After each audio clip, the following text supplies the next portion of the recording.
आशा करता हूं आप मुझे सुन सकते हैं। जी ब्रदर। नमस्कार, सलाम, प्रेज द लॉर्ड, जय मसीह की। बहुत खुश हूं इस प्रकार आपके बीच में वचन से बांटने के लिए मुझे मौका मिला। मैं विशेष रूप से प्रभु का दास वर्गीस अब्राहम के लिए धन्यवाद करता हूं, जिसने मुझे इस सभा में इनवाइट किया। परमेश्वर का वचन में मनन करने के पहले 2 शब्द बोलना मुझे लगता है सही होगा। जैसा हम प्रार्थना में याद कर रहे थे, वर्तमान काल की परिस्थिति बहुत ही बुरा बनते जाते हैं। खास तौर से हमारे शहर बॉम्बे में बहुत सारे लोग बीमार हैं। अब जानते हैं हमारे कुछ विश्वासी लोग, खास लोग बीमार हैं। अब उनके लिए प्रार्थना करें और जल्दी से जल्दी इस महामारी से हमें मुक्ति मिले। विश्व भर के लोग समस्या उठाते हैं। बहुत सारे लोग, जैसा हमारे आपका दास प्रभु का दास कह रहे थे, विश्वासी लोग आजकल ज्यादा अपने आप को जांचने में, वचन का मनन करने में, प्रार्थना करने में समय बिताते हैं और आत्मिक लाभ के लिए, आत्मिक बेदारी के लिए कारण होगा। तो प्रार्थना करें कि प्रभु अपनी इच्छा को जल्दी से जल्दी पूरा करे और पहले के जैसा इकट्ठा हो पाए और सवगाई में आगे बढ़ सके। थोड़ा समय का हमारा मनन के लिए निकालेंगे। इब्रानियों की पत्री से मैं एक वचन पढ़ना चाहता हूं। इब्रानियों की पत्री उसका 3 अध्याय पहला पद को पढ़ेंगे। Hebrews chapter 3 verse 1। इसलिए पवित्र भाइयों, तुम जो स्वर्गीय बुलाहट में सहभागी हो, यीशु पर ध्यान दो, जिससे हम प्रेरित और महायाजक मानते हैं। इसलिए पवित्र भाइयों, तुम जो स्वर्गीय बुलाहट में सहभागी हो, यीशु पर ध्यान दो। यदि आप इब्रानियों की पत्री का अध्ययन किया है तो आपको पता चलेगा, इस पुस्तक में लिखने वाला इब्रानी या यहूदी परिवार से, यहूदी बैकग्राउंड से यीशु मसीह पर विश्वास किया हुआ उन विश्वासियों को लिखते हैं। ये जो पुस्तक में समझाते हैं कि यहूदियों का, यहूदी धर्म से यीशु मसीह पर विश्वास किया हुआ उन प्रभु के लोगों के जीवन में बहुत कठिनाई का सामना करना पड़ा, क्लेश सहना पड़ा। उनका कई चीजें लोग चुरा कर लेकर गया, उनको सताया गया। इसलिए उनके मन में थोड़ा सा विश्वास में कमजोरी आया और वे वेवरिंग करना शुरू किया, आगे बढ़ नहीं पाया। कुछ लोग संगति जाना बंद कर दिया। उनका विश्वास का जीवन में आगे बढ़ने के बदले वो पीछे चलना शुरू किया।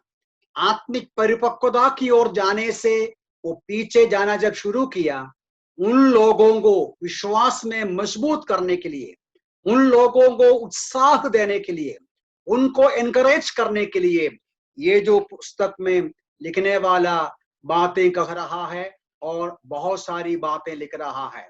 इब्रानियों की पत्री का सबसे बड़ी मुद्दा यह है, यीशु मसीह की ओर पाठकों का मन ले जाते हैं। कहते हैं, देखो प्रभु यीशु मसीह कितना श्रेष्ठ है। पुराने नियम के जो भी आपके बड़े लोग हैं, या महायाजक हो, नबी हो, या पुराने नियम का मूसा हो, कोई भी जिसको आप श्रेष्ठ मानेंगे, उससे सबसे महत्वपूर्ण श्रेष्ठ व्यक्ति है प्रभु यीशु मसीह। उसका व्यक्तित्व, उनका काम, उनका वर्तमान काल का कार्य, ये सारी बातें यीशु मसीह का श्रेष्ठता को लिखने वाला दिखाकर उनको समझाते हैं। पीछे न जाना, आगे ही बढ़ना चाहिए। अब आगे ही बढ़ते जाओ। आप जो पकड़ा है पकड़ते रहो। आप जो विश्वास लिख रखा है, विश्वास में बढ़ते जाओ। इस प्रकार उत्साह देने के लिए इन लोगों को अपोस्तल जो प्रेरित है, जो लिखने वाला इन वचनों में लिखते हैं, पढ़ते हैं। उसमें से एक वचन है ये जो 3 अध्याय का शुरुआत का पद। 3 अध्याय का शुरुआत का पद में उनको बीच में कह रहा है, हे पवित्र भाइयों, यीशु पर ध्यान दो, कंसिडर क्राइस्ट जीसस। वहां का शब्द हिंदी में बहुत अच्छा है, यीशु पर ध्यान दो। 2:9 में उसका पहले उसने बताया था, आप देखो 2:9, परंतु हम उसको देखते हैं, वी सी जीसस, हम उसको देखते हैं। वहां यीशु मसीह थोड़े समय के लिए स्वर्गदूतों से कम किया गया था, मृत्यु का दुख उठाने के कारण महिमा और आदर का मुकुट पहने हुए देखते हैं कि हम परमेश्वर के अनुग्रह से वो प्रत्येक के लिए मृत्यु का स्वाद चखें। मतलब 2:9 में उन लोगों को उसने बोला, देखो हम यीशु मसीह को देखते हैं कि वो कष्ट उठाया, हमारे लिए नम्र किया गया, लेकिन आज यीशु मसीह वर्तमान काल में महिमावान प्रभु है, ये हम देखते हैं। ये बात 2:9 में बताया। अब यहां बताता है, you have to consider Christ. यहां का मुद्दा, यहां जोर देने वाली बात यह है, आपका नजर यीशु पर रखना चाहिए, आपका फोकस यीशु मसीह पर रखना चाहिए। आप गहराई से सोचना चाहिए, गहराई से विचार करना चाहिए, उस पर नजर रखकर, उस पर फोकस कर कर आपको देखना है ये यीशु कौन है, यीशु का श्रेष्ठता क्या है, उनका कार्य का श्रेष्ठता क्या है, वो आज क्या करते हैं। इन बातों का ऊपर आपको कंसिडर करना है। ये इंग्लिश भाषा का कंसिडर करना बहुत गहरा अर्थ का होता है। केवल देखना एक बात होता है, just seeing is one thing, looking is one thing, considering it's a different thing. यदि आप एशिया का पुस्तक पढ़ेगा तो एशिया का पुस्तक का पहले अध्याय का 3 पद में परमेश्वर बहुत ही बोझ के साथ बोलते हैं, जानवर समझते हैं उनका स्वामी, उनका रखवाला करने वाला कौन है, लेकिन मेरा लोग विचार नहीं करता। My people do not consider, my people do not consider. यही बात फिर से 5वां अध्याय में भी परमेश्वर दुख के साथ बोलता है, my people do not consider the works of my hand. मेरा लोग मेरा हाथ के कार्यों पर ध्यान देते नहीं। प्यारे भाई बहनों, मैं एक बात बोल के मैं आगे बढ़ना चाहता हूं। सुनना अच्छा है, देखना अच्छा है, ध्यान देना जरूरी। इन दिनों में दिन में कम से कम 3 बार का जूम मीटिंग होता है। सुबह का जूम मीटिंग है, दोपहर के बाद का जूम मीटिंग है, शाम को जूम मीटिंग है। बहुत अच्छा है। कितना संदेश हम हर रोज सुनते हैं। इन मीटिंग्स के अलावा व्हाट्सएप के द्वारा हमको संदेश मिलता है। बहुत सारा संदेश इंटरनेट में इधर उधर भागते रहते हैं। हम कितना ध्यान देते हैं, कितना हम सुनते हैं, कितना गहराई से सोचते हैं। केवल रीड करना, केवल सुनना काफी नहीं, हमको इन बातों के ऊपर गहराई से सोचना है। यहां लिखा है, यीशु मसीह पर ध्यान दे दो, आपका फोकस करो। ये किसको लिखा है? ये जो इब्रानी 3:1 का उपदेश जो है, किसके लिए है? अब ध्यान से देखिए, पवित्र भाइयों, इसलिए पवित्र भाइयों, तुम जो स्वर्गीय बुलाहट में सहभागी हो, नया जन्म पाया हुआ, उद्धार पाया हुआ, रूपांतर पाया हुआ प्रभु के लोग, कलीसिया के सदस्य, एक परिवार, मसीही परिवार के सदस्य, पवित्रदाई पाया हुआ पवित्र लोग, नया जन्म पाया हुआ प्रभु के संतान, उनको बोलता है, मेरे प्यारे भाई बहन, आपका नजर, आपका ध्यान यीशु पर रखना है। इब्रानी लोग, ये जो पाठक लोग, इब्रानी परिवार से मसीह में आया हुआ लोग, यीशु पर ध्यान देना छोड़ दिया।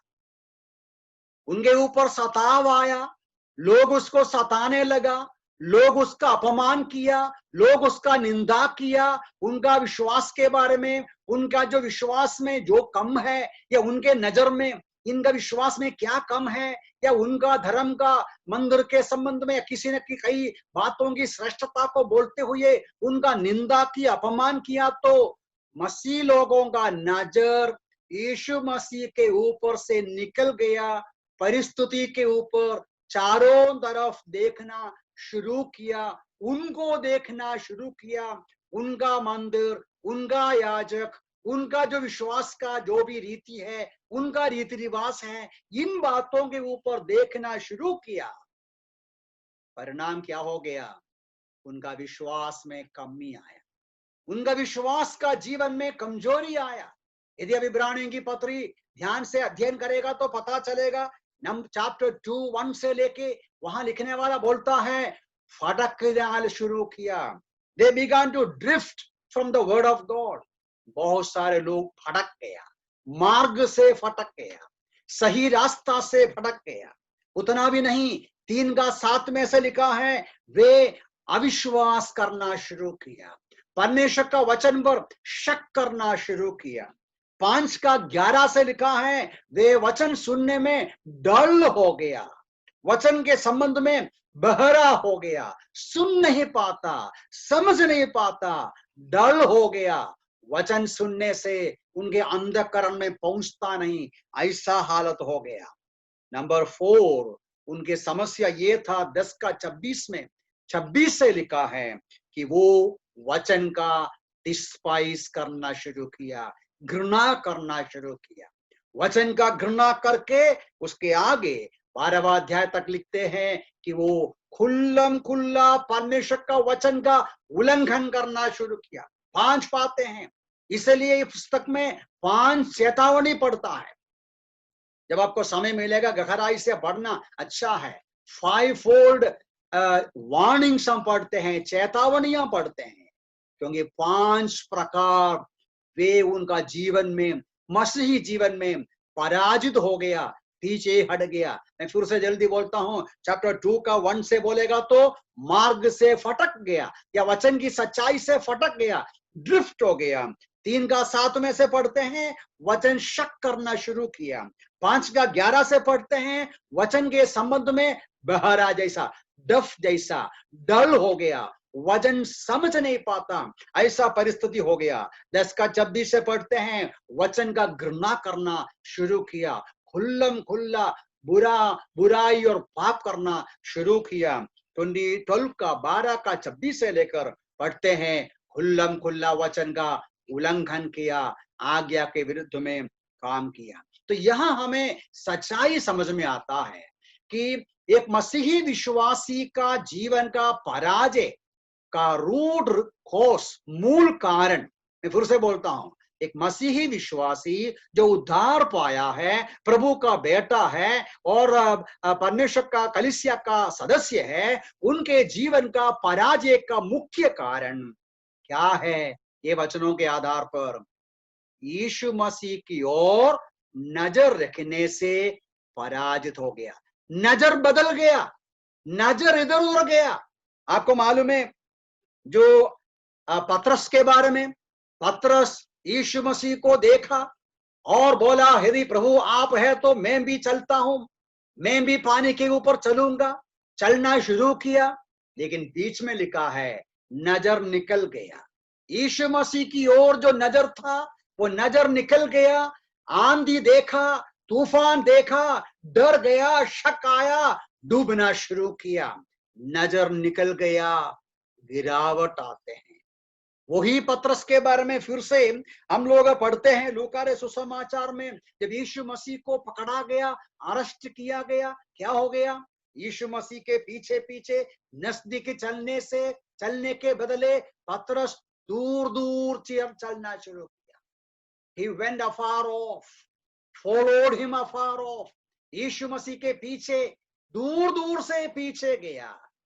उसका नजर यीशु मसीह से दूर गया, यीशु मसीह का नजदीक से उसका ध्यान चले गया। परिणाम क्या है? 3 बार यीशु मसीह का वो क्या किया? वो इनकार किया, डिनाई किया, श्राप करना शुरू किया। ये गिरावट। तो मेरा कहने का मतलब, ये जो वचन हमें समझाते हैं, इब्रानियों का अनुभव हमें समझाते हैं, क्या है? जब हमारा नजर, हमारा ध्यान, हमारा विचार, हमारा जो कंसंट्रेशन, हमारा जो कमिटमेंट यीशु मसीह के ऊपर से हटाएगा तो हमारा मसीही जीवन में पराजय आएगा। इसलिए पहला 3 अध्याय का पहला पद में बोलता है, पवित्र भाइयों, स्वर्गीय बुलाहट के भागीदार लोगों, तुम यीशु मसीह पर ध्यान दे दो। मतलब मसीही जीवन का पराजय, कमी, कमजोरी और मसीही जीवन का जो भी गिरावट है उससे बचने का उपाय भी, सॉल्यूशन भी यीशु मसीह के पास आना है, यीशु मसीह के सामने आना है, यीशु मसीह के और नजर लगाना है। जब हम लोग प्रकाशित वाक्य पढ़ते हैं, प्रकाशित वाक्य आपको पता है पहला अध्याय में यूहन्ना जो प्रेरित है उसको यीशु मसीह अपना महिमा का प्रकटीकरण देता है। यीशु जी उठा हुआ स्वर्ग में विराजमान यीशु मसीह का क्या आज श्रेष्ठता है, वो जो श्रेष्ठता पहला अध्याय में एकदम साफ तरीके से यूहन्ना को दिखाते हैं, वो सब वो लिखा है। उसके बाद 2-3 अध्यायों में क्या देखते हैं? 2-3 अध्यायों में यीशु मसीह कलीसिया 7 कलीसियाओं को दिया हुआ 7 चिट्ठियों को देखता है।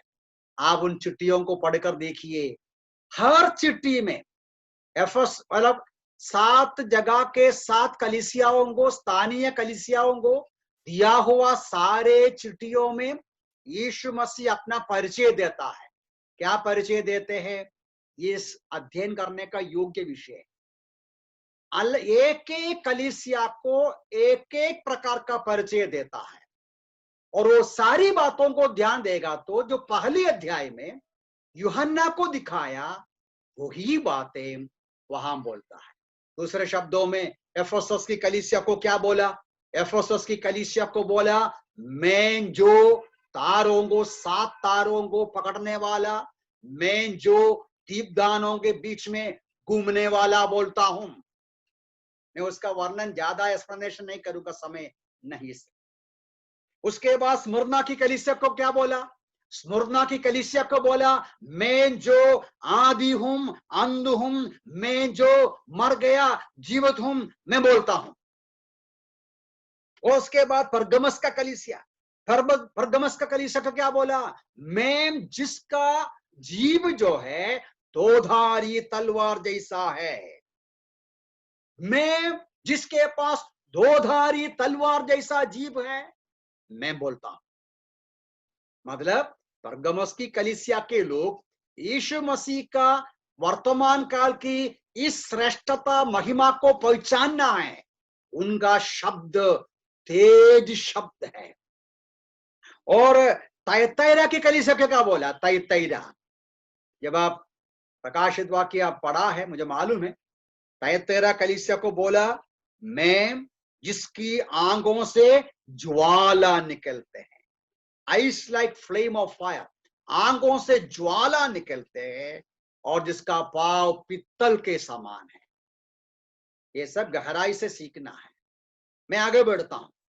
इस प्रकार सारी कलीसिया, सरदिस की कलीसिया को, फिलाडेल्फिया का कलीसिया को, लौदोकिया, तो पूरा 7 कलीसियाओं को यीशु मसीह अपना वर्तमान काल की महिमा का प्रदर्शन या प्रकटीकरण करते हुए परिचय देते हैं। मतलब क्या है? इन 7 कलीसियाओं में जो भी समस्या है, जो भी कमियां हैं, जो भी इश्यू है, उस इश्यू का समाधान मिलने के लिए यीशु मसीह का इन महिमा के बारे में पहचान जरूरी है। कलीसिया समझना है आज यीशु कितना महिमावान है। कलीसिया समझना है आज यीशु कितना श्रेष्ठ है। वो कलीसिया को मजबूत करेगा, वो कलीसिया को बलवंत करेगा। अभी 2-3 वचनों को मैं और पढ़ना चाहता हूं। इब्रानियों की पत्री में आएंगे 12वां अध्याय में। इब्रानी विश्वासी लोग जिसको 3 अध्याय का शुरू में लिखने वाला बोला, तुम यीशु मसीह पर ध्यान दे दो, यीशु मसीह के ऊपर विचार करो, परिणाम क्या होगा। मैं 2 बातें बताया थोड़ी देर पहले। सारे विश्वासियों का सारी समस्या यीशु मसीह से नजर लेने से होता है। इसी प्रकार विश्वासी का सारी समस्या का सोल्यूशन यीशु मसीह की ओर ध्यान रखने से होता है। इतना मैंने बताया। अब मैं ये बताना चाहता हूं कि प्रभु यीशु मसीह की ओर ध्यान लगाने से और क्या परिणाम होता है, किस प्रकार हमारे अंदर लाभ मिलेगा। जल्दी 2-3 बातें देखेंगे और समय पर हम बंद करेंगे। देखिए 12वां अध्याय देखिएगा, इब्रानी की पत्री 12वां अध्याय, उसका 3 पद को देखिए, 2 और 3 को पढ़ेंगे। बहुत ही वेल नोन वचन है। कैसा लिखा है? विश्वास के कर्ता सिद्ध करने वाले यीशु की ओर अपनी दृष्टि लगाए रहे, जिसने उस आनंद के लिए जो उसके सामने रखा था लज्जा की कुछ चिंता न करके क्रूस का दुख सहा और परमेश्वर के सिंहासन की देखनी ओर जा बैठा। इसलिए उस पर ध्यान करो, उस पर ध्यान करो। कंसिडर हिम, जिसने पापियों का अपने विरोध में इतना विद्रोह सह लिया कि तुम थक कर निरुत्साहित ना हो जाओ। वो 3 पद खास तौर से देखिए, मैं फिर से पढ़ता हूं। इसलिए उस पर ध्यान दे दो। किस पर? यीशु मसीह पर ध्यान दे दो। यीशु मसीह पर ध्यान दे दो। वो कौन है? जिसने पापियों का अपने विरोध में इतना विद्रोह सह लिया कि तुम थक कर निरुत्साहित ना हो जाओ। देखो, बराबर साफ तरीके से इब्रानी विश्वासियों को लिखने वाला बोलते हैं, आप निरुत्साही ना होना चाहिए, तुम उत्साही होना चाहिए। निरुत्साही ना होने के लिए, थक न जाने के लिए, मजबूत होने के लिए, ताकत पाने के लिए, आत्मिक शक्ति पाने के लिए, आत्मिक वेदारी पाने के लिए क्या करना है? उस पर ध्यान दे दो, यीशु मसीह पर ध्यान दे दो। उसके पहले 2 पद में भी वही बोला, लुकिंग अनटू जीसस, नजर यीशु मसीह की ओर रखना। उसके ऊपर जो विश्वास है, उसके ऊपर जो नजर है, नहीं छोड़ना। क्यों? ये जो विचार, यीशु मसीह पर ध्यान देने से आपका उत्साह बढ़ेगा, एनकरेजमेंट मिलेगा, प्रोत्साहन मिलेगा, हम इंस्पायर्ड हो जाएगा, हम शक्तिशाली उत्साही बन जाएगा, हमारा ठंडापन चला जाएगा, हम सरगर्म बन जाएंगे, आनंद और उत्साह के साथ आगे आगे हम बढ़ते जाएंगे। क्यों? यहाँ 2 विषय लिखा है।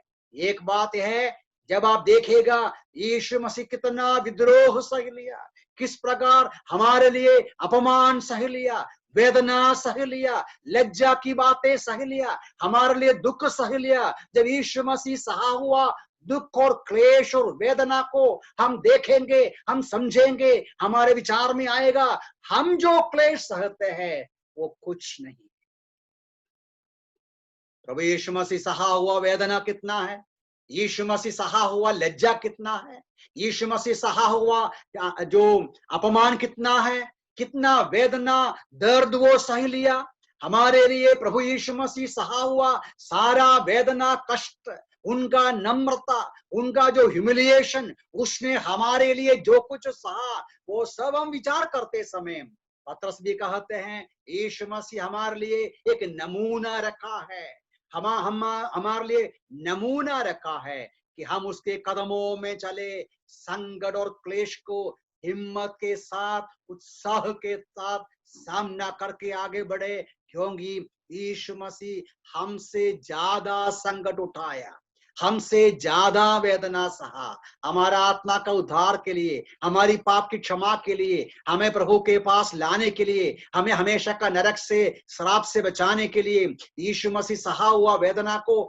याद करते समय वो हमें एनकरेज करेगा, इंस्पायर करेगा, हमें उत्साह देगा कि कष्ट सहे, फिक्र नहीं करना, पीछे न हटना, आगे भी बढ़ते जाना, खुशी के साथ आगे बढ़ना।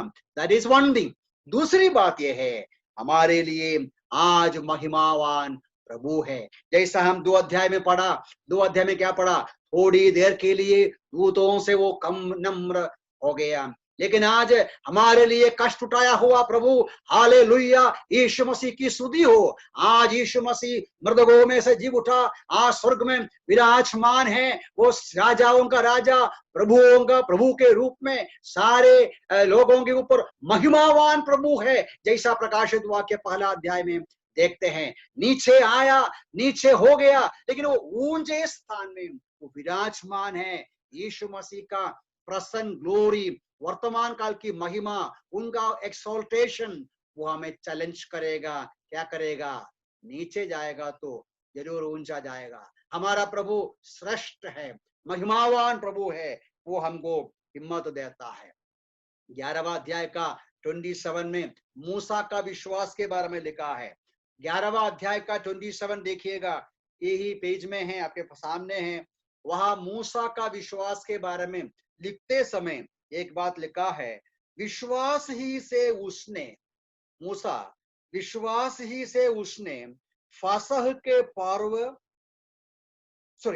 विश्वास ही से उसने राजा के क्रोध की चिंता न करते हुए मिस्र देश को छोड़ दिया।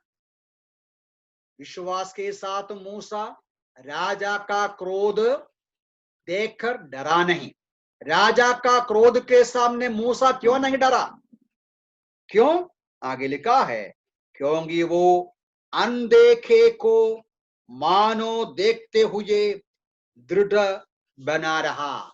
इनविजिबल गॉड, अदृश्य प्रभु को मूसा विश्वास के आंखों से देखा। प्यारे भाई बहनों, आज हमारे सांसारिक जीवन बहुत कठिनाई का है, मैं आपको बताने का जरूरत नहीं। पिछले कई दिनों से हम बहुत कठिनाई का सामना कर रहा है। हमारे देश का वातावरण मसीही लोगों के लिए बिल्कुल सही नहीं। हम डायरेक्टली और इनडायरेक्टली हमको सताया जा रहा है, बहुत ही क्लेश है। हमारे चारों तरफ का जो माहौल है, राजनीतिक माहौल है, हमारे लिए योग्य नहीं है। अभी कोरोना आकर और भी ज्यादा संकट का सामना हम कर रहा है। हम चारों तरफ देखते समय मन में घबराहट आता है, चारों तरफ होते देखते समय मन में चिंता आता है, चारों तरफ देखते समय डर आते हैं। लेकिन मूसा के समान अदृश्य प्रभु को, अदृश्य प्रभु जो कष्ट उठाकर महिमावान प्रभु यीशु, उनकी ओर ध्यान लगाएगा, मन लगाएगा तो मन का डर चले जाएगा, मन का आशंकाएं चले जाएगा, मन का चिंता चले जाएगा। उल्टा हम प्रोत्साहित हो जाएंगे, हम उत्साही हो जाएंगे। प्रेरितों की किताब 6-7 अध्याय में आप पढ़ते हैं, जो स्टेफानोस को जब यहूदी लोग पत्थर मारते हैं, स्टेफानोस को यहूदी लोग जब पत्थर मारते हैं, स्टेफानोस का नजर किधर है? वेरी इंटरेस्टिंग है ना।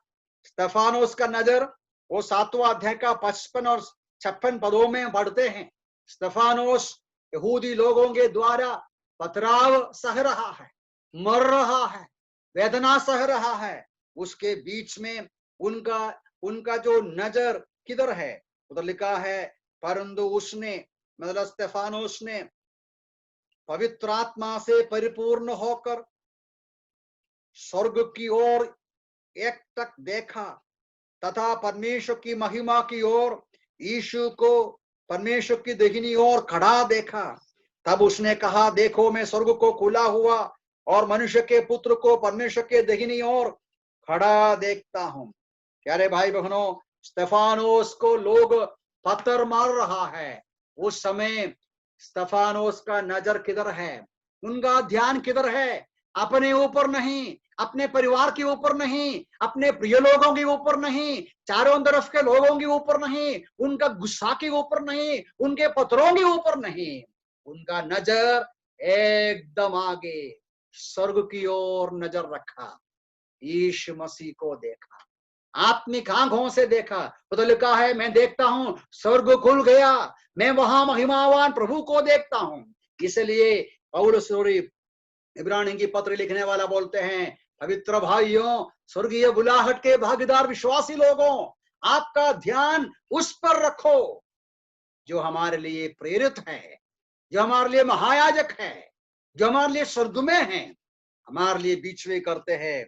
उस पर हमारा ध्यान रखेगा तो परिणाम ये है, हम उत्साही हो जाएगा, हम ठंडा नहीं हो जाएगा, हम थक नहीं जाएंगे, हमारा थकावट चले जाएगा, हमारे अंदर शक्ति मिल जाएगा। नंबर 2 जल्दी जाएंगे। मत्ती रसूल समाचार 11वां अध्याय, वेल नोन वचन है 28, आपको पता है। मत्ती रसूल समाचार, मैथ्यूस गॉस्पेल 11 उसका 29।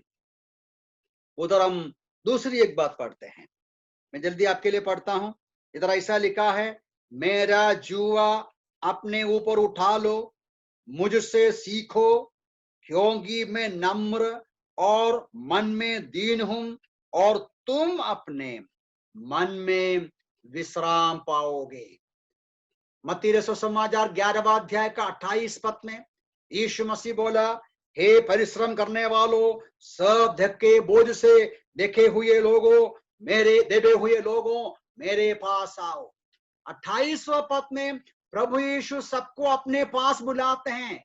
क्या बोलता है? आपका परिस्थिति जो भी हो, मेरे पास आओ, मैं आपको क्या करेगा? विश्राम दूंगा। और ये विश्राम के बाद यीशु बोलता है, मेरे पास आया, आपको विश्राम मिला। मतलब आप और मैं प्रभु यीशु मसीह के पास गया, हमारे पापों को कबूल किया, हमारे पाप की क्षमा किया, हमारा पाप का बोझ निकल गया। हमारा पाप का बोझ निकलने से मन में विश्राम, आराम, शांति आता है। लेकिन 29वां पद में ऐसा प्रभु के पास आकर शांति विश्राम पाया हुआ लोगों को बोलता है, मेरे पास रहो, मेरा जुआ ले लो, मेरा जुआ अपने ऊपर उठा लो, मुझसे सीखो। आपको पता है जुआ मतलब क्या होता है? ये योक, 2 बैल होता है। वो बोलता है, मैं एक जगह में खड़ा हूं, तुम भी मेरे साथ खड़े हो जाओ, तुम चलो, अपन दोनों मिलके जाएंगे। अरे भाई बहनों, यीशु मसीह यहां अपने पास आया हुआ, उद्धार पाया हुआ हरेक विश्वासियों से कहते हैं, मेरे साथ रहो, मेरे से सीखो, मेरी आवाज सुनो, मेरे से सबक सीखो, मेरे साथ साथ चलिएगा तो क्या पाएगा? लिखा है, तुम अपने मन में विश्राम पाओगे, अपने मन में विश्राम पाओगे। हमारा हर रोज का जीवन में जो बाधाएं आता है, जो परेशानियां आता है, स्वाभाविक रूप में परिवार के संबंध में, काम के स्थान के संबंध में, हमारे पड़ोसी या चारों तरफ के संबंध में, हमारे गांव या क्षेत्र या नगर जो भी हो, ये सारी समस्या का एक असर हमारे ऊपर होता है, हमारे ऊपर जरूर होता है। वेदनाएं होता है, आशंकाएं होता है, शक आ जाता है, सवाल आ जाता है, भविष्य के बारे में, बच्चों के बारे में, माँ बाप के बारे में, हमारे जो शारीरिक कमजोरी के बारे में, आर्थिक आवश्यकताओं के बारे में चिंता आता है। ऐसा मन के अंदर घबराहट आते समय, वो जो घबराहट से हमको बचने का उपाय क्या है? यीशु बोला, मेरे साथ रहो, मेरे से सीखो, मेरा जुआ उठा लो, मैं तुमको सिखाएगा, तब तुम्हारे मन में विश्राम मिलेगा, मन में शांति मिलेगा। हर रोज का जीवन में मन के गहराई में संतृप्ति और शांति मिलेगा जब हमारा ध्यान यीशु पर रखेगा। प्यारों, हम चारों तरफ देखेगा तो मन में निराशा आएगा, हमारे ऊपर मन रखेगा तो वो भी निराशा आता है, क्योंकि हम कमजोर हैं, हम निर्बल हैं, हम शक्तिहीन हैं। हम हमारा नजर हमारे ऊपर रखेगा तो, या लोगों के ऊपर रखेगा तो हम निराश में डूब जाएगा। प्रभु की ओर नजर रखो, मन में विश्वास, तसल्ली आता है। इंग्लिश भाषा में गाना है, हिंदी में भी वो जरूर है, पता नहीं हिंदी में किस प्रकार है। O what peace we often forfeit, O what needless pain we bear, all because we do not carry everything to God in prayer। कितना शांति हम खो दिया है, कितना अनावश्यक दर्द हमने सह लिया है। हमारा शांति क्यों खो गया? हमारा अंदर क्यों इतना दर्द बिना कारण से ले लिया? क्योंकि हमने सब कुछ प्रभु के पास रखा नहीं, हम प्रभु के पास गया नहीं, प्रभु से बोला नहीं, इसलिए मन अशांत रहा, इसलिए मन निराश रहा, इसलिए हृदय टूट गया।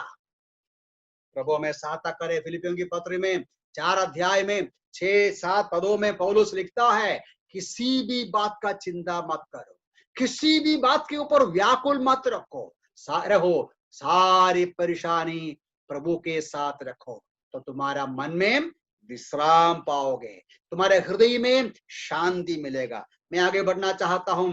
2 बातें हमने बताया, यीशु मसीह पर ध्यान रख देने से, यीशु मसीह की ओर मन लगाने से हमारे अंदर उत्साह आता है, मन के अंदर शांति आते हैं। कोलोसियों की पत्री 2 अध्याय में से एक बात देखेंगे। कोलोसियों की पत्री 2 अध्याय उसका 6 और 7 पदों में, कोलोशियंस चैप्टर 2 और उसका 6 और 7 उधर लिखा है, एक बात और लिखा है, ऐसा पढ़ते हैं, इसलिए जैसे तुमने मसीह यीशु को प्रभु मानकर ग्रहण कर लिया और उद्धार पा लिया, वैसे ही उसमें चलते रहो। वर्स 7, दृढ़ता से जड़ पकड़ते, दृढ़ता से जड़ पकड़ते और उसमें बढ़ते हुए, जैसे तुम सिखाए गए थे वैसे ही अपने विश्वास में स्थिर होकर अत्यंत धन्यवाद करते रहो। यह हमारा आत्मिक उन्नति की बात लिखा है। हमारा विश्वास का जीवन एक झाड़ से तुलन करते हैं, बोलते हैं आपने यीशु मसीह पर विश्वास किया, प्रभु मानकर ग्रहण किया, अच्छी बात है, काफी नहीं, कदम नहीं हो गया। लिखा है 7वां पद में, दृढ़ता से जड़ पकड़कर उसमें बढ़ते हुए, यीशु मसीह में जड़ पकड़ना, यीशु मसीह में जड़ पकड़ के उसमें बढ़ना। जैसा एक झाड़ या एक पेड़ जमीन में है, आपको पता है किस प्रकार वो बढ़ता है।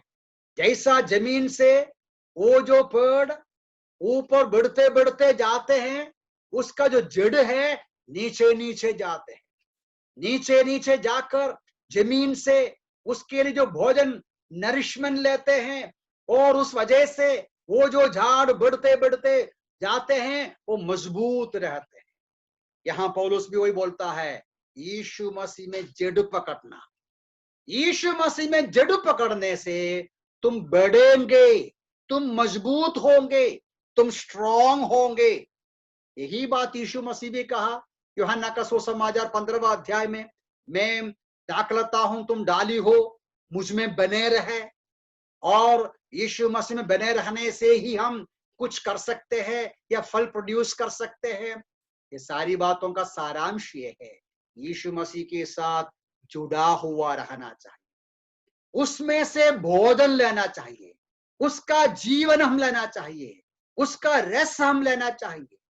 यीशु मसीह यूहन्ना का सुसमाचार में और भी कहते हैं 6 अध्याय में, मुझ पर भोजन करो, फीड ऑन मी, मुझे खाओ।